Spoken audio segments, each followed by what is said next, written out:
rip off the fuselage, and that's part of how I remember to do the tragic. Alright, hi everybody. In today's video, we're going to be doing an aviation quiz challenge where I'm going to have ChatGPT generate us 5 questions that are aviation related. Be sure to like and subscribe and follow for more on PlanePost.com. So with that, let's begin this video. Start off by feeding the prompt. Making a YouTube video, it's a challenge quiz asking me 5 questions about aviation. Alright, welcome to the aviation challenge quiz. Here comes question 1. Let's test your aviation knowledge. Question 1. What is the primary reason commercial jets cruise at altitudes between 30,000 and 40,000 feet? A, to avoid turbulence. B, for passenger comfort. C, for optimal fuel efficiency. And D, to maintain radio contact with air traffic control. It's definitely not for our comfort as passengers, so we can knock off A and B. It's going to be C, for fuel efficiency. So let's put that in. C. Correct. For optimal fuel efficiency is the right answer. We're at higher altitudes, the air is thinner, which reduces drag. On the aircraft, jet engines also operate more efficiently in these conditions, allowing airlines to save fuel over long distances. If you get way too high, then it wouldn't be better performance. So that's that sweet spot right there. Question 2. Which aircraft holds the record for the fastest airspeed ever recorded by a manned jet aircraft? A, the Lockheed SR-71 Blackbird. B, the Concorde. C, the North American X-15. And D, the MiG-25 Foxbat. What is your answer? So you can obviously eliminate the Concorde, as that's a passenger aircraft. It did reach over Mach 2, but it is a passenger jet. It's not going to be faster than the military ones. And it's not the SR-71, it's going to be the North American X-15. So put in C. Correct again, North American X-15 is the right answer.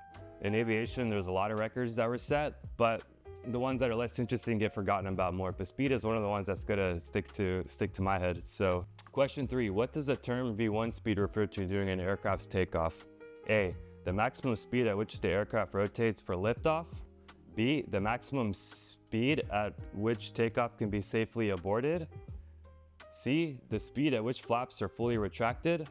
And D, the minimum speed for a successful landing. So we're gonna cross off C and D. Those are obviously not the answer. So it's gonna be B, the maximum speed at which the takeoff can be safely aborted. There we go, correct. Yes, the maximum speed at which the aircraft can take off can be safely aborted is right. V1 speed is a critical decision point during takeoff. At any issue occurs before V1, the pilot can safely abort. After V1, the aircraft must take off. Let's move on to question 4. Which part of an aircraft is primarily responsible for controlling the yaw? Ailerons, elevators, rudders, flaps. So for yawing, that's basically like a pivoting motion. So the aircraft surface that's responsible for that would be C, the rudder. Located on the vertical stabilizer, the fin at the tail that controls the yaw, left or right movement. Good for crosswinds. Here comes the final question. So far right now we're at a 90%. Let's see if we can get a 100% score on this. What is the ICAO alphabet word for the letter M? And that's gonna be Mike. M is for Mike in the alphabet of it. So that's a 5 out of 5. We got a perfect score. You're officially an aviation ace. Sure, I'll take it. Thanks for the AI. Want to do a bonus round and call it a wrap for the video? This is a bonus round we got. If I get it wrong, I think it might not. Should we count it or? Yeah, let's just go for it. Sure. Which aircraft manufacturer developed the first successful commercial jet airliner? And that's going to be, so A, Airbus, B, Lockheed Martin, C, Boeing, and D, de Havilland. It's going to be D, de Havilland with the Comet aircraft that had the problem with the window pressure would get through the sides and rip off the fuselage, and that's part of how I remember to do the tragic. Correct. All right. The world's first commercial jet airliner, making its first 1949 and entering service in 1952. Okay, yeah, it says you nailed the bonus round 2, flawless performance.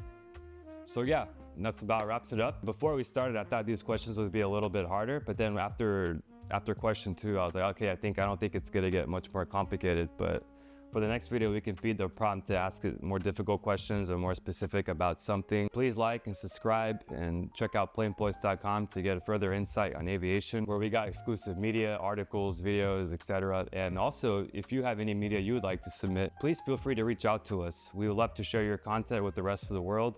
All those who are aviation enthusiasts and those who are new to aviation, I just find it interesting. This platform welcomes you all. So yeah, thanks again. Thank you for watching, and I'll catch you on the next one. See ya.